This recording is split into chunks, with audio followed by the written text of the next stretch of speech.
Remote तुम्हारे उसी अंशुमन को मेरे सामने घुटनों के बल झुकने के लिए मजबूर कर देगा। घुटने पे तो अब आप आने वाले हैं शिरीष जी, क्योंकि भोलेनाथ जी सब देख रहे हैं।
अपने आदमियों को बोल सुमन को छोड़ने को, नहीं तो मेरी उंगली ट्रिगर दबाने के लिए मजबूर हो जाएगी। बोल। अरे खोलो उसे। बोल जल्दी जल्दी।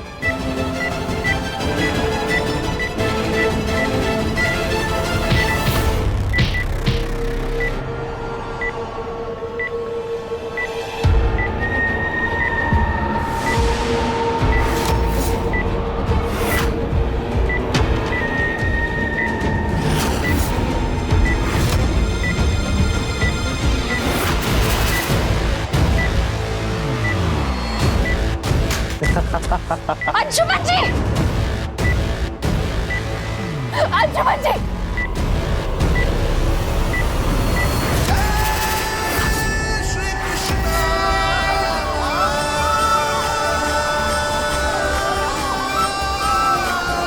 जाजी! क्या हुआ सुरभि जी? सुरभि जी, आप घबराइएगा नहीं। न सुमन अंशुमन को कुछ होने देगी और न ही अंशुमन सुमन को कुछ होने देगा। बात तो आप बिल्कुल ठीक कह रहे हैं देवर जी, लेकिन एक बात आप भूल गए हैं। नंदन भी सुमन के साथ गया था देवर जी।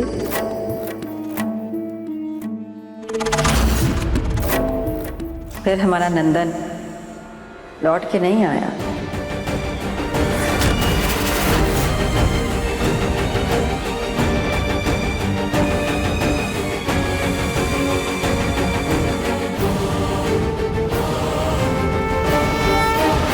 अंशुमन जी होश में आइए।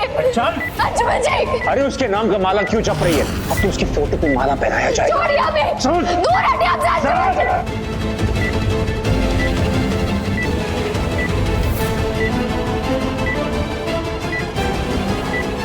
अंशुमन जी!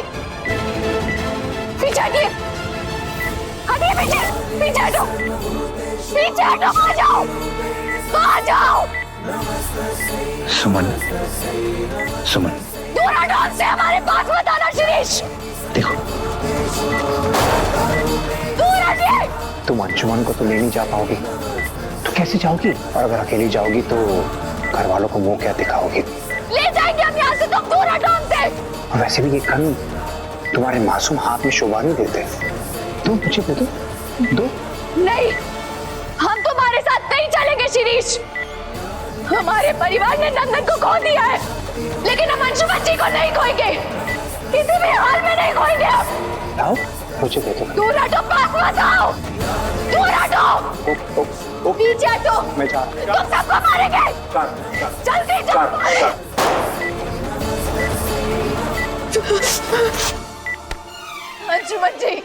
अंशुमन जी उठिए ना प्लीज। अंशुमन जी होश में आइए, प्लीज उठिए ना। अंशुमन जी होश में आइए।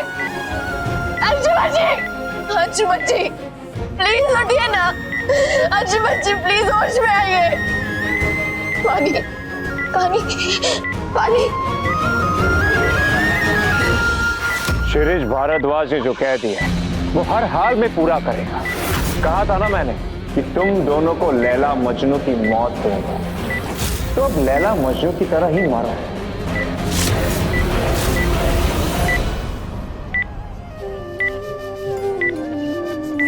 अंजुमन जी प्लीज होश में आइए। भोलेनाथ जी प्लीज अंजुमन जी को होश में लाइए प्लीज।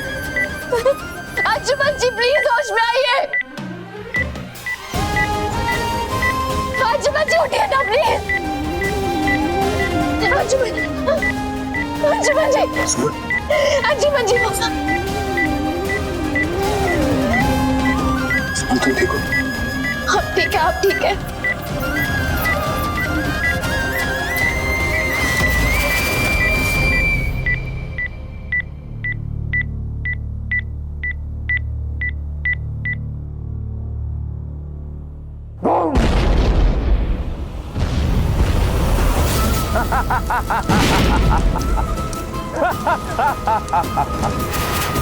सुमन दीदी, अंजुमन भैया, पकड़ लो सबको।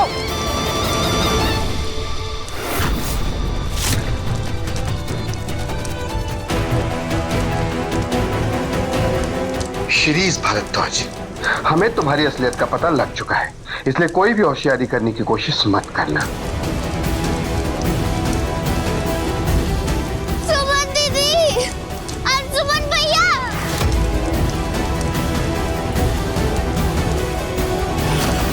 The number you have called is currently switched off. ले चलो इन सबको, चलिए। सुमन दीदी, The number you have called is currently switched off. Akhilesh कुछ बताओगे हमें क्या हो रहा है? मौजी ना अंशुमन का फोन लग रहा है ना सुमन का। लगेगा कैसे?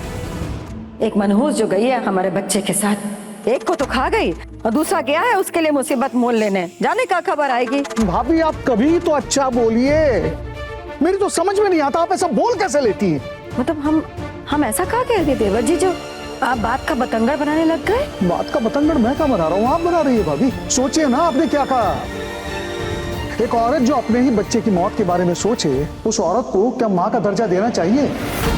मेरे तो समझ में नहीं आता भाभी, आपके दिमाग में ऐसी कौन सी गांठ पड़ गई है जिसकी वजह से आप उल्टा सोचती है, गलत बोलती हैं। सुरभि जी ने या मैंने भी, हम में से दोनों ने कभी भी आरती और अंशुमन के बीच कोई भेद किया, कोई फर्क किया? या अंशुमन ने आपके और सुरभि जी के बीच कभी कोई भेद किया? पता नहीं आप ऐसा कैसे सोच लेती है अंशुमन के बारे में। वो अंशुमन जो सुरभि जी की गोद से ज्यादा आपकी गोद में पला बड़ा खेला, उसके बारे में आप ऐसा कैसे सोच सकती है? हमने भी ना कभी अंशुमन और आरती के बीच कोई फर्क नहीं किया है। हम भी अंशुमन बउआ को अपना ही बेटा मानते हैं। मन तब खट्टा होता है जब छोटकी अपना माँ होने का हक का दावा पहले ठोक देती है हमेशा। हम सिर्फ कहे थे बहुत पहले कि वो लड़की हमारे अंशुमन के लिए ठीक नहीं है, इस घर के लिए ठीक नहीं है, लेकिन हमारा बात कौन सुनेगा? हम तो बस ऐसे ही हैं, कुछ भी बोलते हैं, कुछ भी सोचते हैं। आंटी जी लेकिन तुम्हें वो अधिकार नहीं मिला है इस घर में कि तुम हमारे बीच में बोलने का हैसियत रखो।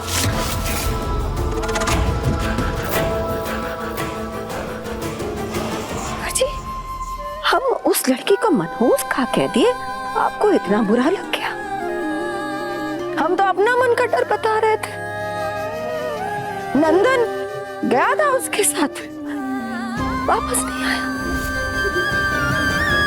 अभी अंशुमन का क्या हाल होगा, कैसा होगा हमारा घर का बच्चा, किसी को बताएगा?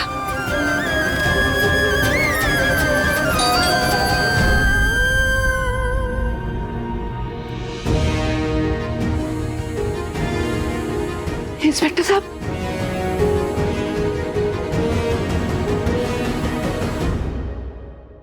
फायर ब्रिगेड वाले आग पर काबू पाने की पूरी कोशिश कर रहे हैं। सुबह तक आग ठंडी हो जाएगी, उसके बाद ही पता लगेगा कि अंदर कोई डेड बॉडी है भी या नहीं।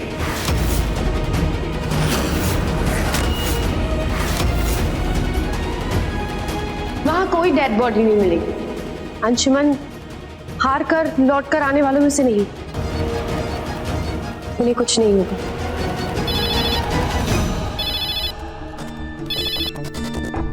हेलो जी, ठीक है। ब्लास्ट वाली जगह पर कोई डेड बॉडी तो नहीं मिली है।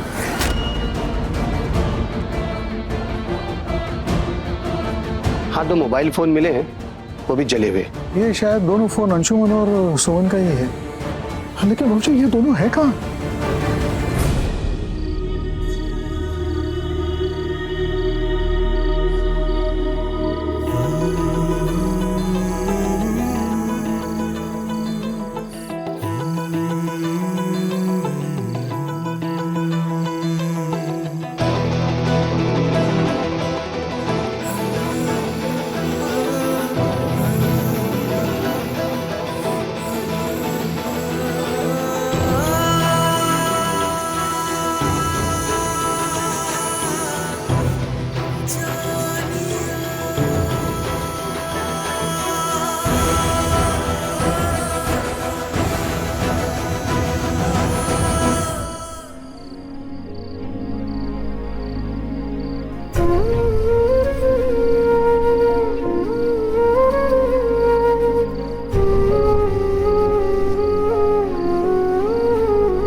सुमन, सुमन, सुमन आंखें खोलो। सुमन, सुमन, सुमन, सुमन।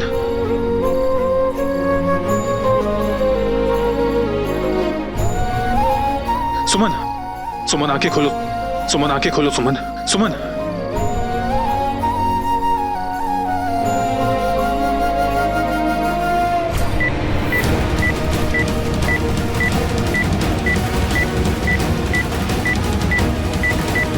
यहां से चलो सुमन, चलो यहां से।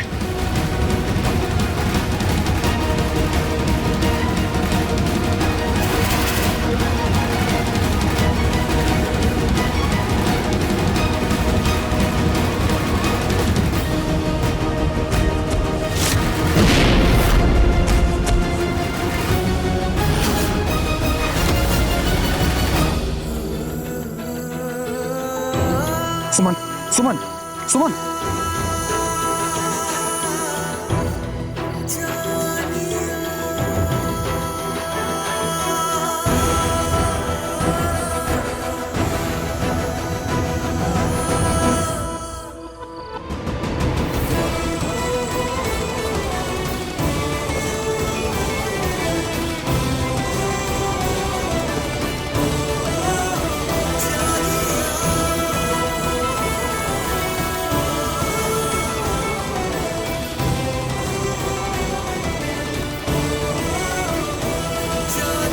सुमन, सुमन, सुमन, सुमन आंखें खोलो प्लीज। सुमन।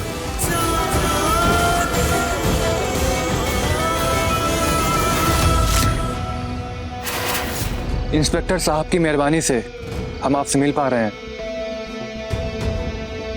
इस मेहरबानी के लिए उनको मैंने तो मनाया है सौरभ जी।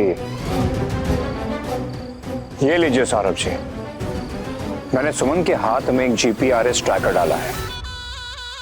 इस फोन से आप उसका पता लगा सकते कि वो कहां जा रही है। और पैसे की चिंता मत करना सौरभ जी, जितना चाहिए उतना मिल जाएगा। वो क्या है कि ये लोग मुझे सेंट्रल जेल भिजवा रहे हैं, लेकिन जब तक मैं लौटूं नहीं, मेरी सुमन का ख्याल रखना। जी। चलिए इंस्पेक्टर साहब।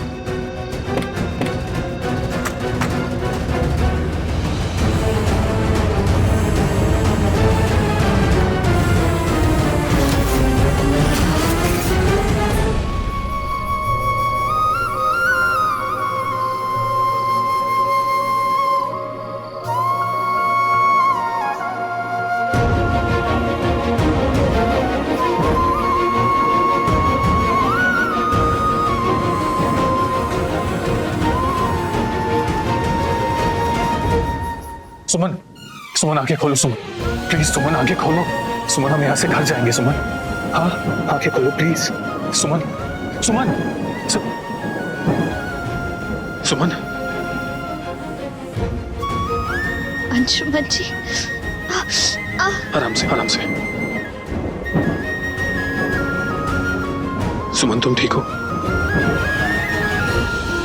थैंक गॉड, तुमने डरा दिया था मुझे। अंशुमन जी, हमें माफ कर दीजिए please. I am really sorry. आपकी जिंदगी में सारी तकलीफें हमारी वजह से आती हैं। आज भी हमारी जान बचाने के लिए आपने अपनी जान दांव पर लगा दी। हमें माफ कर दीजिए। अगर आपको वहां कुछ हो जाता, हम तो ये भी नहीं जानते हम जी भी पाते या नहीं मर जाते हम।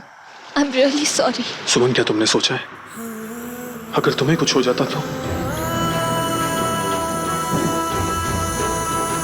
तो मैं खुद को कभी माफ नहीं कर पाता सुमन। और तुम खुद को दोष मत दो। ये सब जो भी हुआ है ये शिरीष की साजिश है और कुछ नहीं। नहीं अंशुमन जी, हम चाहे खुद को दोष दे या ना दे, लेकिन सच तो यही है ना कि हमारी वजह से आपकी जिंदगी में हमेशा मुसीबत आ जाती है। हम हमेशा आपके लिए मुसीबत खड़ी कर देते हैं और आप हमेशा सच्चे दोस्त की तरह हमारा साथ देते हैं, हमारे साथ खड़े होते हैं। थैंक यू सो मच हमारा साथ देने के लिए हमेशा। थैंक यू एक तरफ सच्चा दोस्त कहती हो और दूसरी तरफ थैंक यू बोलकर पल में पराया कर देती हो। अगर सच्चा दोस्त कहा है तो दोस्ती निभाने का मौका तो दो। और वैसे भी मैंने मां से वादा किया था कि तुम्हें सही सलामत घर लेकर आऊंगा।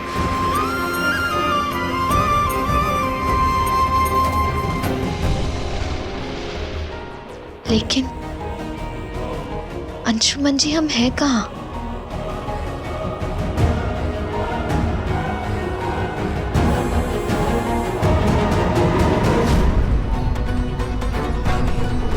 बस सीधे सीधे चलते रहो।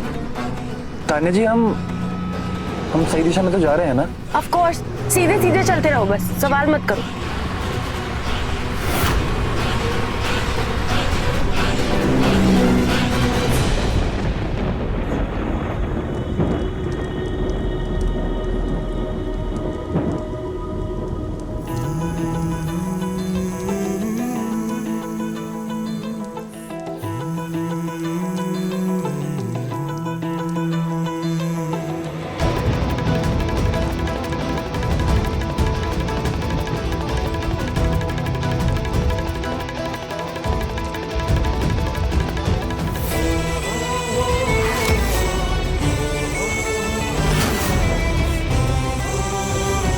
सुमन, अपना हाथ दो, मैं तुम्हारा घाव क्लीन कर देता हूं।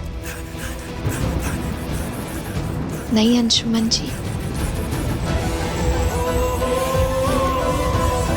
रहने दीजिए, हम ठीक हैं। सुमन, घाव को ऐसे खुला छोड़ देने से इन्फेक्शन हो सकता है। लाओ अपना हाथ दो। अंशुमन जी,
नहीं अंशुमन जी, इसकी कोई जरूरत नहीं है। जरूरत है सुमन, बाहर का मौसम नहीं देख रही हो तुम?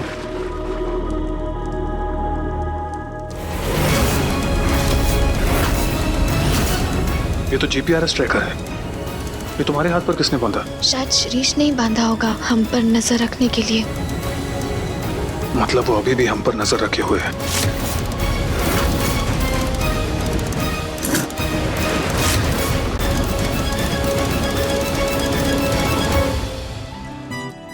फिलहाल ये पत्तियों के लेप से तुम्हारे घाव को राहत मिलेगी, मैंने नंदिनी से सुना था।